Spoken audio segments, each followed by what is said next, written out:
Now the mechanism of bromination.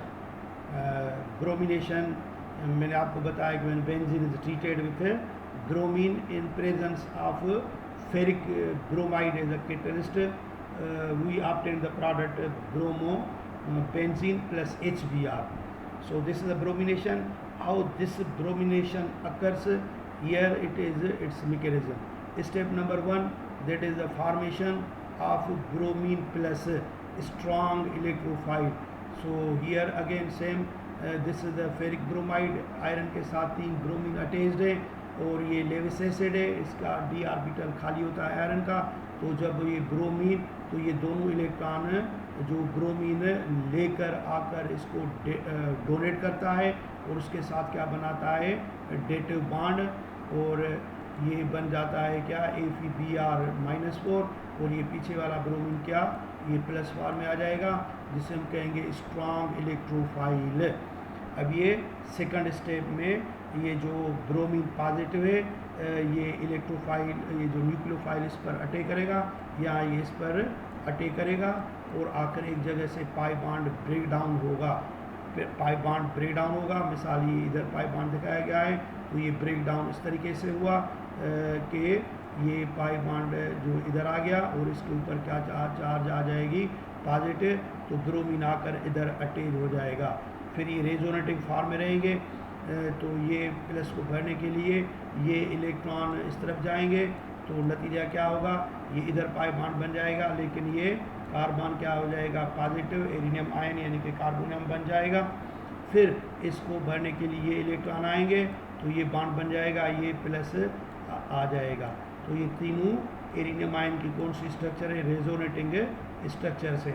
आखिरकार ये जो थर्ड स्टेप दिखाते हैं कि ये जो H आयन है अटैच इधर है, प्रोटॉन की सूरत में ये अपना बॉन्ड ब्रेक डाउन करेगा और ये वापस इलेक्ट्रॉन करेगा, और वही इलेक्ट्रॉन इस कार्बन प्लस के साथ दोबारा बॉन्ड बनाकर और हमें प्रोडक्ट देगा। तो अगर ये इसी तरीके से लिखा हुआ है तो हम लिख सकते हैं, ये मिसाल ये इधर और ये ब्रोमीन इधर था, और ये कहीं पर भी लिख सकते हैं, ये हाइड्रोजन ऊपर है, हम उसको नीचे दिखा सकते हैं, ऐसे लिख सकते हैं। तो ये पॉजिटिव कार्बोनियम आयन था, अब ये कार्बन हाइड्रोजन का बॉन्ड ऐसे ब्रेक डाउन हुआ, तो ये हाइड्रोजन प्रोटॉन की सूरत में निकल जाएगा और पाई बॉन्ड दोबारा बहाल हो जाएगा। और उसके बाद जो हमारे पास Fe(Br)4 था, वो Fe(Br) इस H आयन से मिलकर क्या बनाएगा, HBr, और कैटलिस्ट फेरिक ब्रोमाइड अलग हो जाएगा। तो ये चौथी स्टेप हम अलग नब दिखाएं तब ठीक है। हमारे बुक में कहीं पर 4 स्टेप लिखते हैं, कहीं पर 3 तक लिखते हैं, तो ये Fe(Br) हम इधर लिख सकते थे।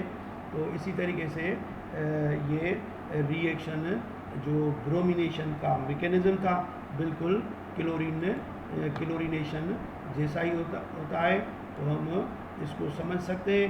मैकेनिज्म से मतलब होता है कि ये स्टेप्स किस तरीके से रिएक्शन होता है। अलबत्ता इनमें से कुछ आपसे अगर MCQ पूछे कि ये एरिनियम आयन क्या होता है, और एरिनियम आयन में जो ये कार्बन पॉजिटिव है उसमें किस किस्म की हाइब्रिडाइजेशन होगी, तो इसमें sp2 हाइब्रिडाइजेशन होगी।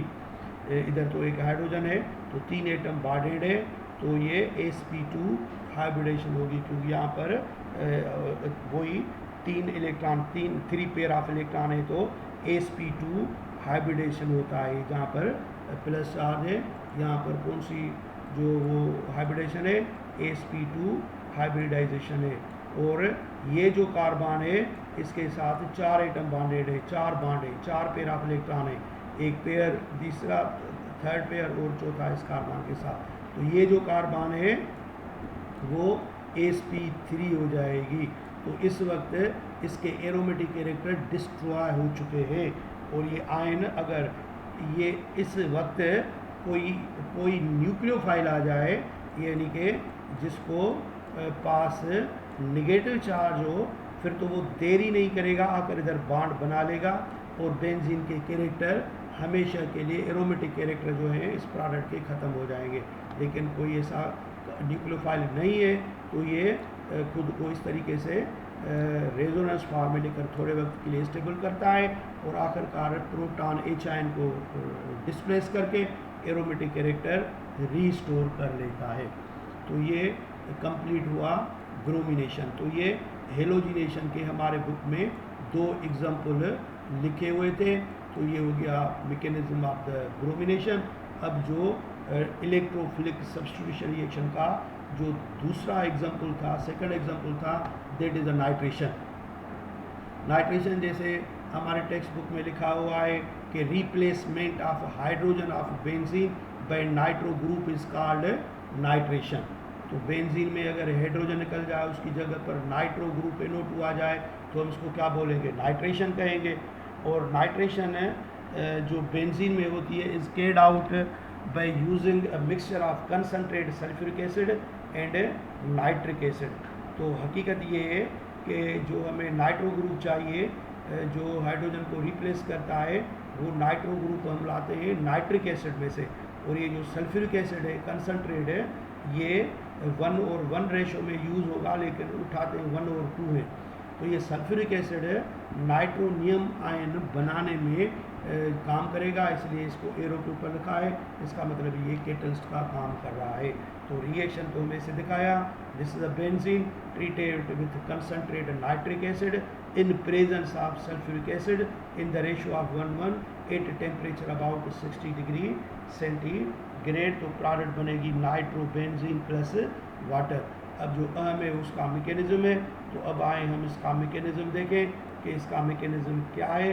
वही 3 या 4 स्टेप दिखाएंगे। जो फर्स्ट स्टेप है वो फॉर्मेशन ऑफ नाइट्रोनियम आयन है। तो नाइट्रिक एसिड की स्ट्रक्चर खोल के दिखाई गई है HNO3। तो नाइट्रोजन के साथ ये बॉन्ड इसी तरीके से इक्वलेंट फॉर्म में दिखाते हैं, डेटिव बॉन्ड बोलते हैं, डबल बॉन्ड कह लो। और ये ऑक्सीजन के साथ ये हाइड्रोजन। इस ऑक्सीजन के पास आपको पता है कि लोन पेयर ऑफ इलेक्ट्रॉन होते हैं, 2 लोन पेयर ऑफ इलेक्ट्रॉन होते हैं। और ये सल्फ्यूरिक एसिड की स्ट्रक्चर है, हाइड्रोजन पर पॉजिटिव, ये निगेटिव है। तो ये लोन पेयर ऑफ इलेक्ट्रॉन इसको देकर इसके साथ बॉन्ड बना लेगा। तो ये H आकर इसके साथ अटैच हो जाएगी और यहाँ से ये बॉन्ड इस तरीके से टूट जाएगा। और हमें क्या मिलेगा? एक्चुअली ये जो प्रोडक्ट है, इधर मिसाल के तौर पर हम दिखाते हैं दोबारा। एक्चुअली ये H इसके साथ अटैच हो जाता है और ये यही समझ लें कि फ़िलहाल तो इसके साथ ये अटैच है, ये ब्रेक डाउन नहीं हुआ है। तो फिर जब दूसरा हम सल्फ्यूरिक एसिड यूज़ करेंगे तो वो दूसरा सल्फ्यूरिक एसिड उसको वाटर को रिमूव करने में हेल्प करेगा। तो ये अब दूसरा हाइड्रोजन आ गया तो 3 बॉन्ड बना ले, तो इसके ऊपर क्या चाह जाती है? पॉजिटिव, जिसे हम बोलते हैं ऑक्सोनियम आयन। अब ये सेकंड मॉलिक्यूल जो हमने इधर दिखाया है, अब ये अपना ये जो ये लोन पेयर ऑफ इलेक्ट्रॉन है, इसको देकर इसे बॉन्ड बना लेगा और ये वाटर निकल जाएगा।